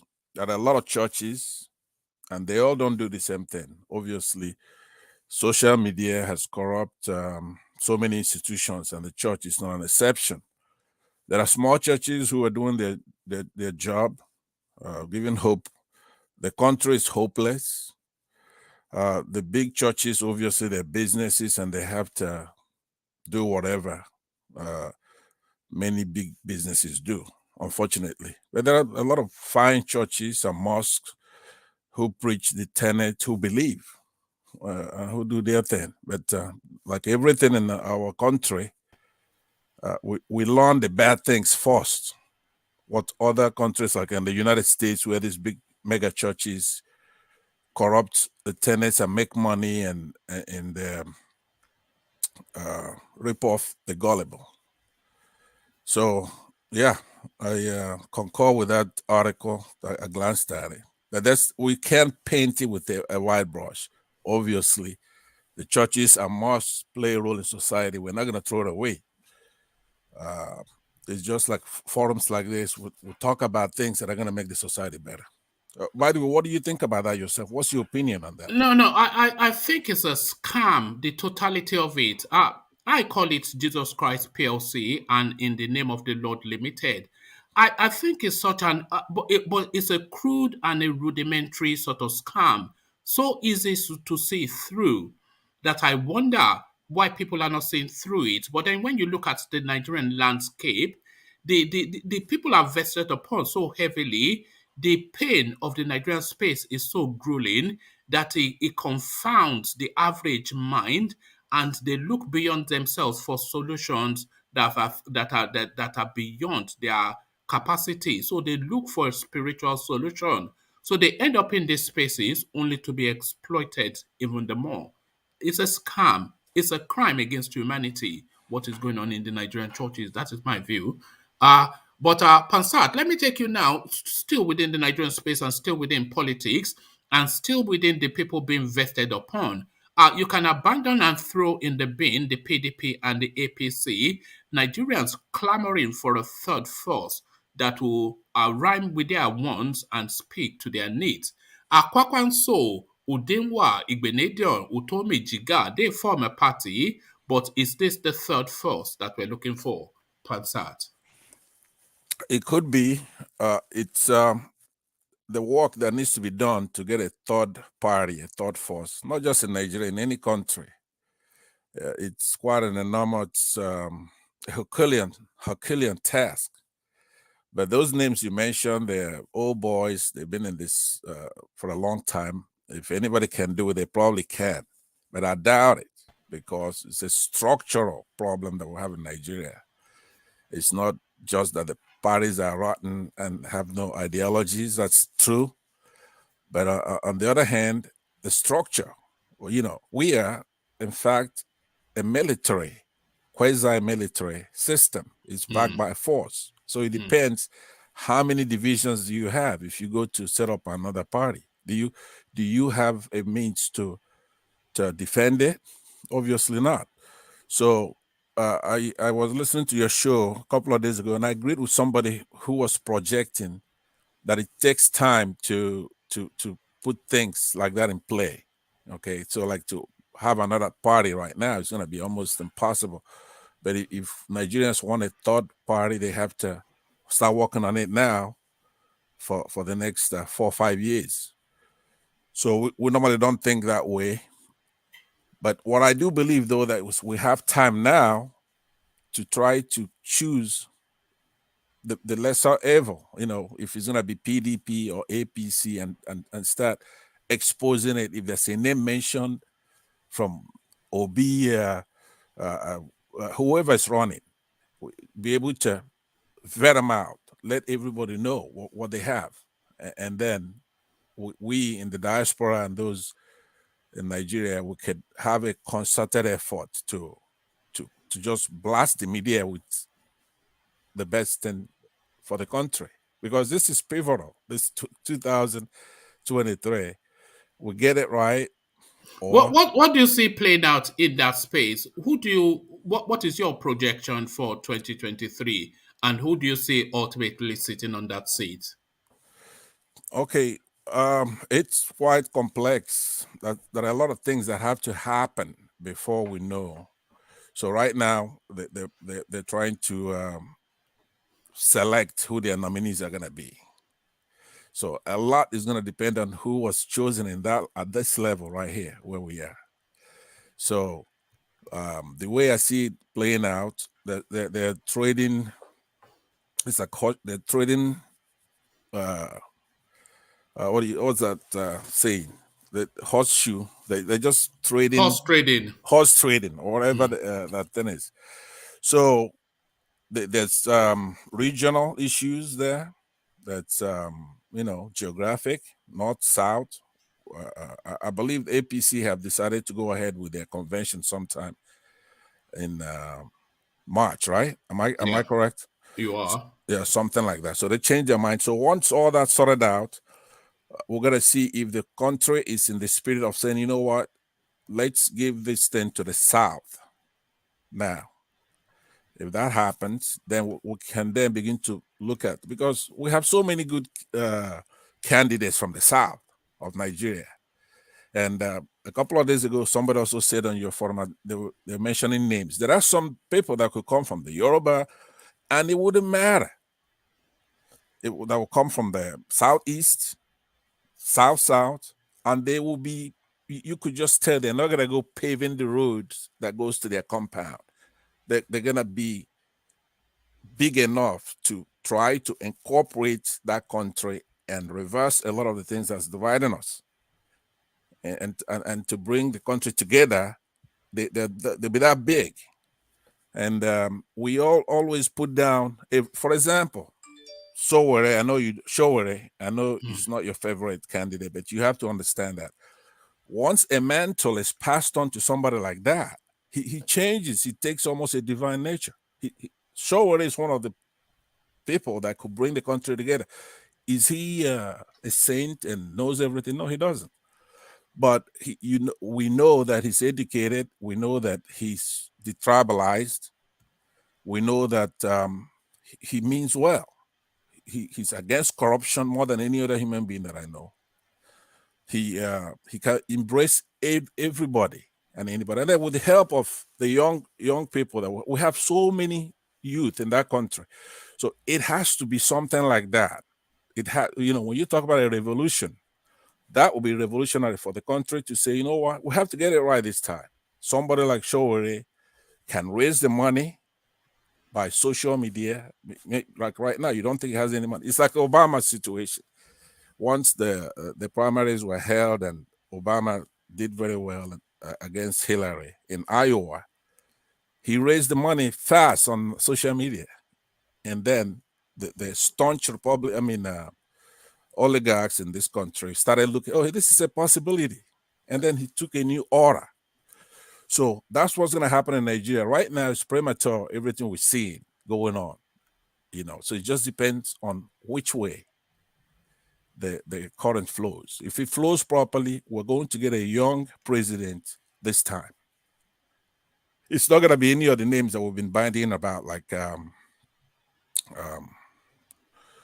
what's his name? The former Lagos governor. Tinubu. It's not going to be him, obviously. It's not going to be him. It's but he deserves the respect and the recognition that he's enjoying right now. But people like Dele Momodu, Showore, and some others in the country who are young, they're going to have to step up there and get this country back to the rightful citizens and try to stop the madness. There's a lot of people in diaspora. We don't know what to do right now. It's like we're confused, but at some point we're going to have to, it's not going to be like 2015 or 19 where they didn't have any debates. Okay, I mean, you couldn't ask Buhari any questions. He couldn't make appearance.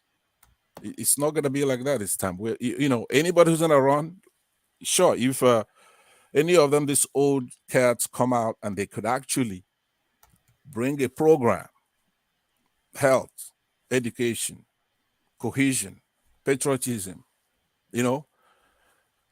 and how to deal with world affairs and everything that's happening in Nigeria. If anybody comes out like that, I will support him. I'll campaign for it. Because this time we have to get it right. All right, thank you, Pansat. And to the electoral bill, yea or nay, will he, won't he? We're still at that space.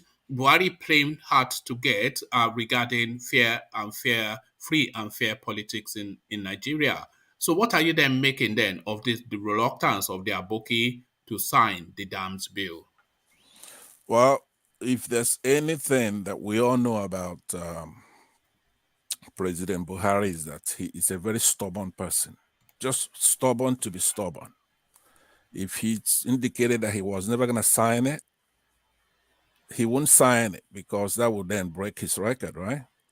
So, and whatever he signs, I haven't actually looked at that bill to read what's through there. I understand that it's been amended a little bit so he could sign it. Whatever he signs, At the heart of the bill are two elements. One, Buhari found a problem with. The other one is essentially for the Nigerian space. So the bill is saying essentially facilitating for the electronic transmission of election results. So essentially, when the elections take place, as you vote, your vote automatically is cast via the cloud through a portal that records your vote. So everybody can see in real time how the voting is going. So there's no room then for all those ballot snatching and changing of results because everything is captured digitally at the moment and transmitted to a central server. So that one is for the people. But also in that bill was that the primaries should be done by direct primaries, which is to say that every member gets to cast a vote to select the candidate. What obtains traditionally at the moment is a delegate system where delegates select candidates on behalf of the people. So it was that direct primaries that Buhari said he had a problem with, which the assembly has taken back and expunged from that bill so that for him now to sign. So they've removed the clause that he claimed to have a problem with, but he's still showing reluctance to sign it. And a lot of people are of the thought that he does not want that free and fair election because he knows for certain that he would lose and his party would lose. Exactly. And who would have problems with either one of those clauses? But his representative, when I was going through the papers this morning, indicated that he will be signing it any minute now. Well, we'll see if he does, fine. But nothing he does is going to indicate that he's not for rigging of elections, because he's claimed to be a victim of rigged elections the 3 or 4 times that he ran prior to winning. So a true patriot would then use the opportunity to do the right thing here. It's like pulling teeth to get him to do the right thing. If they went back and removed the second clause that you mentioned about direct primaries and all that, then why not just sign it if all left? This is the question, Right. so that you see what is going on. We will never escape these people in that country. We need something seismic to rescue us. If we are going to be going through this drip, begging somebody to do the right thing, we will just 100 years from now, we will still be talking about these same things. Exactly. We need a real potent moment, because what we have in this in situation is not it, and there is no way out. When we're just saying somebody to sign a bill just for elections to be transparent, and he's been showing reluctance for 6-7 years, so that tells you then he doesn't want a transparent election. So why does he not want it to continue to loot and vest up? We are never going to escape these people. I cannot see how we can. It's astonishing because you could accuse the Nigerian National Assembly of all kinds of things, but you have a lot of learned people in that institution, and they crafted. You have Northerners there, you have Westerners, you have Southerners there, and they came up and they worked very hard to for a change, do something proper, which is to upgrade this particular bill. And he's been fighting them all year, the entirety of a year ago, 2 years ago, and they came up with something, and everybody's been telling them to sign it. And still, we have to go through all this. Collation of results in Nigeria is a joke. That's where the fraud takes place. After voting, even the soldiers transmit whatever result they want. So for somebody who's been a victim of this particular fraud from he's been running, he would try to leave a legacy of solving that particular problem. So that's why we have to pick a young, modern president this time in 2023. Name a name for that space. Young, modern. Name a name. Who would be that person? Now, I would use a caveat, which is to say there are so many that they have to come up with their policy on education, their policy on cohesion, policy of all kinds of things for me to actually name a name. I know that Showore, as far as I was hoping you wouldn't, but you no, you have to understand that even if one of the, like Buhari, if he does just one good thing, that country will be in a better place. Do you understand? He's done zero. So we're not gonna get a Jeffersonian president overnight. That's true. But when it comes to doggedness, fighting, a patriot, sure, it's one good candidate, believe it or not. Nobody that you know of, including the president of the United States, if you just look at them as an ordinary man fighting the system, they have no balls because the system is so big. So, somebody like Showore has been insulted and beat up, but he could express himself. He loves the country. He loves his fellow citizens. It's not easy just being detribalized. I know he's detribalized. Okay? So he's made a lot of mistakes, obviously, but who amongst us hasn't made any mistake? But he doesn't have to be too good, excellent, because compare him to his rivals. Who else is better than he is? This guy is put in city arrest. Basically, he can't leave Abuja. Yet he's going out there trying to make the country better, publishing his magazine and doing everything else. I mean, people like Macron and others in foreign countries are not better than him. It's just that we have no, we have no respect for our own. The prophet is, I forgot what the Bible quote on that. The prophet without honor in his own home. In his right, yeah. He's not perfect, obviously, but he can do the job to bring us closer. Like I used to, as a matter of fact, to him, I used to write him a letter when he was publishing all kinds of things against Jonathan. Okay, I left him voice messages. I was trying to let him know that, look, you're not gonna get there overnight. We have a civilian. I've had a clash with that guy before. There was a time, this was years ago, I said he was suffering from a brain fade, and that seemed to upset him somewhat, and he came after me. So we had a little bit of a spat, that yam head from Ondo. Yeah, it's easy to get him upset, obviously. Yes, he's a prickly guy. You're no different, by the way. And I wasn't expecting a response from him, because I'm just some random idiot just poking at him, and he responded. I thought I'd look at this guy. No, it's gonna take all of us. We're gonna have to. His strength has to be us. He's not able to fight the system alone, but he's been doing that. Unfortunately, the youth, the Nigerians, we have to make sure that one of ours went in there. Somebody like Showore would challenge all the problems we're having, including from Britain, your country, where you are over there, because I watch this show almost every day. Both shows. What do you mean almost? What makes you skip days? What's going on? But so we the problems we're having. You guys never mention the foreign aspect of our problems, which comes from out here, United States, Britain, and some other satellite countries. That's what our problem is. Sure, could take care toe to toe because he abhors evil. He doesn't like anybody committing fraud. All right.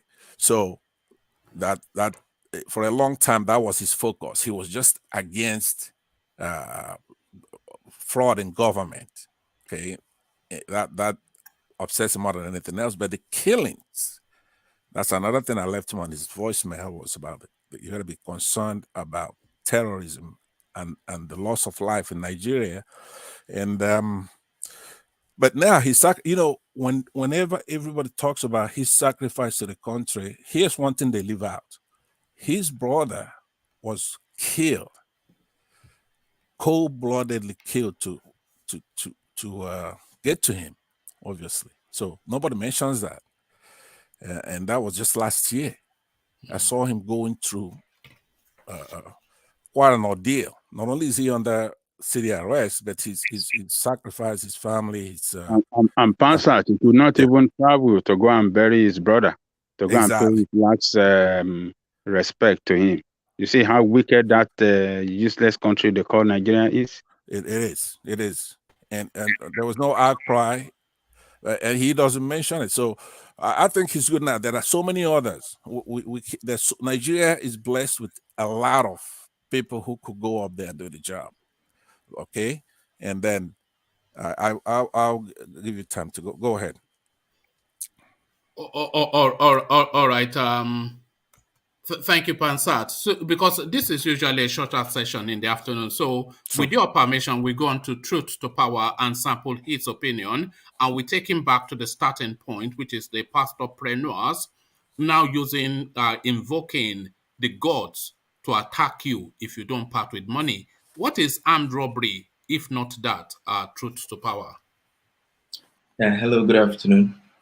Good afternoon, man. Good afternoon, Pansat. Good afternoon, the might called Ajanli Gogo. I greet you all. Yeah. So I think it's really a sorry situation that the people who are already downtrodden, the people who are already feeling the pinch, they get to be bamboozled. To part away with their little pennies and their little money. But having said that, I do understand that I'm a Christian myself, and I hold dear to the tenets of scriptures, but not at the expense of poor people, not at the expense of people who barely feed from hand to mouth, and the idea that the all merciful God requires that we, either by hook or by crook, that we pay a tenth of what we earn to Him. I think it goes against the grain of everything the scripture talks about.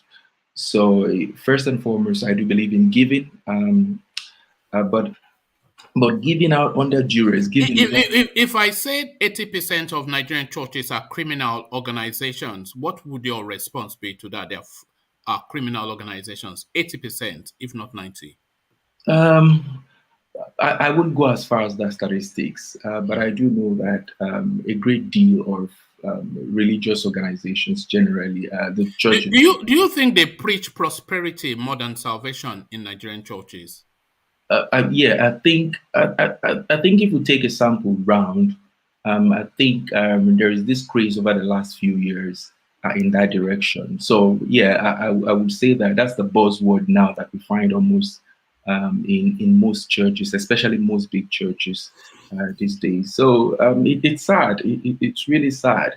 But like Pansat said earlier on, that does not by any means mean that we want to tie every church or every religious organization with the same brush. But when we find big ones like the one you're talking about, when we find preachers who come out and say that people should get criminalized, people should get curses rained on them, or they're inviting curses inadvertently, I don't think that's the way of Christ. I don't think that encapsulates the very tenets of what Christ came to do. So it runs counter to what they say, the overarching theme of the message of Christ, and it's really a shame that instead of, because this is how I see the church is supposed to be the pillar of truth and bring succor and redress the pains of many. And like you said, as a charity or charitable organization, but how many churches do we really see go out of their way to reach out to people sincerely? I'm not talking about people who just do these things for stunts or for effects or for social media. People who really are concerned about the congregation or the people as much as they are concerned about the country. So it's personally, when I read that, when I saw your headline, I had to go and read the article myself in Sarah Reporters, and I don't like. However, the context. Let me play a game with you, Truth to Power. The game is called Pastor or Fraudster. That is the game, Pastor or Fraudster. So the rules already in the title. So I'll give you a name, and then you tell me if it's a pastor or a fraudster. So let's start with Johnson Suleiman, pastor or fraudster. I do not know him personally. Well, no, you don't know any of them personally. Yes, we all know them publicly. And I do. Look at that. You are running already. Touch not my anointed, Abby. Touch not my Truth anointed. to power. Hey, look Truth at that. to power. You know, see, I'm Truth to power. Be courageous now. Yeah, That guy is a fraudster. Somebody can say, raise up your phone. Now. Raise up your phone and you will get alert. What does that tell you? No, I have not. You see, some of these things that people say, I don't take the. You see, because one man actually read this, brought out this news feature. I had to go and dig deep and see for myself. So very many times when these things come up, I do not take my time to go and hear from the horse's mouth. So I would not be able to say in categorical terms, except I hear the preacher saying it's very okay. Let me give you an easy one, and let's see if you run from this. Okay. Udumeje Ndeboski, pastor or fraudster? I don't know that person. You don't know Udumeje, the short little guy that does all this dancing around. I don't. He calls himself the liquid metal. You see, I don't know him. It's unfortunate because that's what I'm saying. Go and look him up in Ndeboski. You will laugh. You know. Okay, I'll check. So when these things come up like that, that's when I go out of my way just to check on their personality. But other than that, I just leave people to their conscience, and if people want to continue to pinch on the poor masses and bamboozle them and trick them to part away with it, then I leave them to God. So yeah, but I do know that generally speaking that there are too many people out there, too many organizations out there that parade themselves to be helping the people, passing down tenets from God, leading the people to salvation, whereas they have ulterior motives and they do these things for their own personal aggrandization. So that's how I leave that one. Yeah. All right, thank you. So, truth to power, the third force that we have been clamoring for in politics emerges, or does it? KWAKWANSO, Udenwa, Igbenedion, Utomi, JEGA, they launch a new party, but is this rinse and repeat, or is this the third force that we all are agitating for? Okay. Yeah, I've been following that train for a while now. And I, first and foremost, I like the very idea that there is competition. That's what we really want anyway. Whether it's in economy, whether it's in politics, in every sphere of human endeavors, what really get people to be on their toes and is when they know that there are alternatives, there are competitions. And if they don't do well, they can be booted out, they can be taken out. So the very idea that it connotes, I like the fact that a thought force will spring forth. But we do not just want to start doing hoorays over the fact that a thought force is coming up. If it's just going to be the same old thing that we've been bedeviled with. So I start with the personality of the people, the conveners. Patu Tomi is someone that I really like and I respect so much. I may not be able to say for the character and the personality of every one of the conveners, but seeing that Patu Tomi is doing business with most of them, I will want to believe that it should carry the imprimatur, that cachet of something that would be really viable and that can challenge the status quo, and can profile as a possible alternative for the problems, the solutions to the problems that we've been saddled with. So I like the idea. I like some of the personalities. I may not be able to say I would stick my neck out for all of the personalities, but the idea that a thought force is springing up to challenge the status quo, to bring PDP, bring APC to their knees, it's a laudable idea. But again, I think in terms of the timing, because when a thought force springs up, it shouldn't just spring up just for the fun of, oh, there's a thought force. Is it the question would then be, is it too close to the next elections? Can it make real impact? That is yet to be seen. But I want to believe it's coming slightly late. I don't know how much they can do, how much they can rally this national movement they call the thought force, how much they can rally between the length and breadth of the nation. But the very idea of it is laudable. Let's see whether they would, because what will really make it spread like wildfire is not so much going to be whether the idea of the thought force is going to be the issues, the ideas, the ideologies. Oftentimes we say that our political parties, they are not known for their ideologies or their ideals. Perhaps this thought force will bring something different. Perhaps they will start not just banding people or personalities, but ideas, telling us in critical, clear terms how they want to solve the problems of Nigeria. What is their solution to education, the deficit? What is the solution to the economy? What is the solution to transport? What do they have for us in terms of security? So these are the issues that might chime with the people, and that can be the rallying cry that will move from Kano to Lagos, from Ibadan to Cross River, and then before we know it, they can sell their mandate to the people. But let's see, it's barely 365 days to that time of the election. Let's see how much they can rally. I don't want to second guess anything, but we'll have to watch them and see what they bring to the table. Oh, all right, thank you. So, will he, won't he, continues to be the question. Aboki from Daura. The electoral bill, of course, just put in place to add more transparency, much needed transparency to the Nigerian electoral space.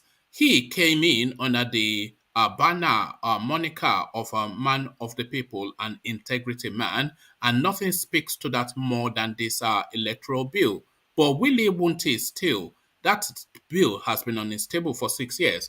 So what is in play then? Aboki from Daura still refuses to sign the free and fair election bill.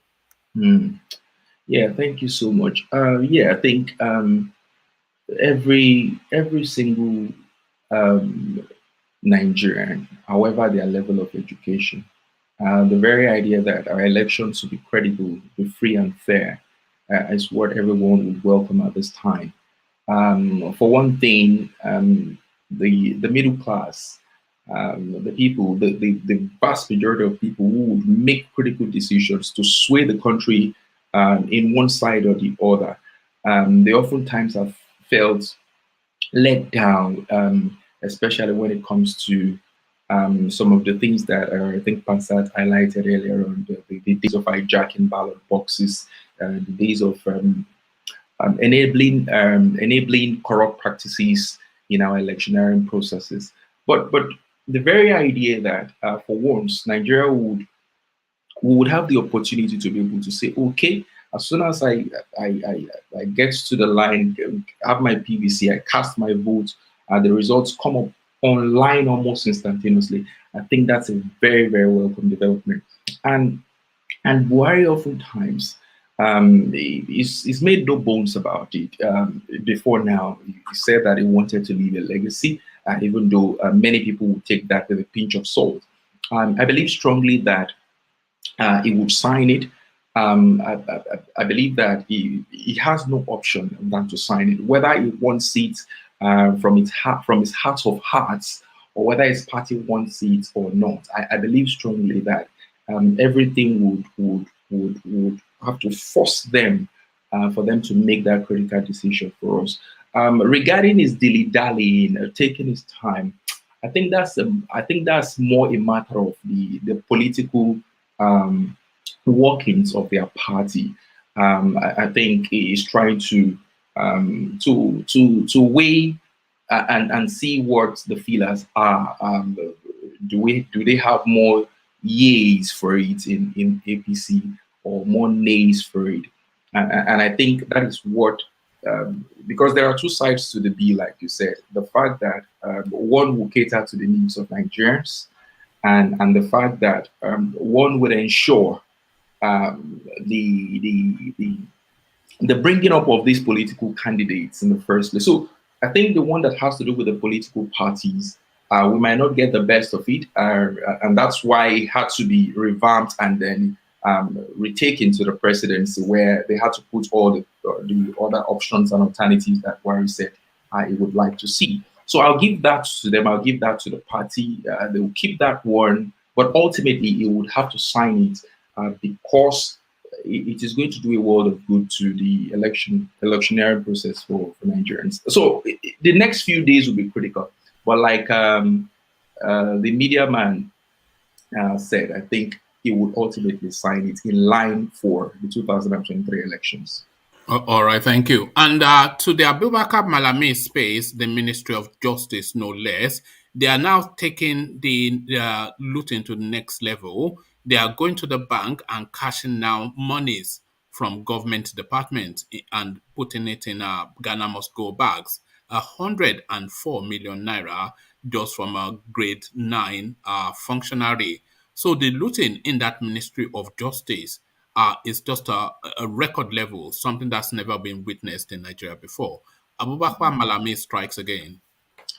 Yeah, it's a shame. It's a shame that we value people of doubtful character and put them in positions in the name of allies or friends or long-standing relationships. I cannot, for the life of me, understand why that character of a person, Abubakar Malami, will be the Attorney General of the Federation, somebody who is supposed to be a byword for justice, for fairness, for truth, for everything against corruption, and that's the very person that we saddle with the responsibility of interpreting our laws for us. And it's really a shame. It's really a shame that in this day and age that Nigeria, we're really slow. We're coming to the party really late. The stage and age of digitizing everything, making sure that we reduce how much of cash that are bandied, especially in the public sector. But how be it all the efforts that the government is saying that they're trying to put in place, and somebody in the capacity of Malami, they'll be looking for other ways to cut corners. It's really a shame. And I think our institutions, they are the problems here, because if a man becomes bigger than the institution of a country, then there's a problem. We can cry all we want. The institutions are never going to be able to bring them to book. And that's where I think reforms in the way of restructuring that we've been talking about, that's where I think they'll become strengthened. If we can get somebody who would have the political will to say, okay, of course, I know that government functionaries, they enjoy immunities from time to time, but if you do something really dastardly, something that runs counter to the constitution of the country, you should be brought to book.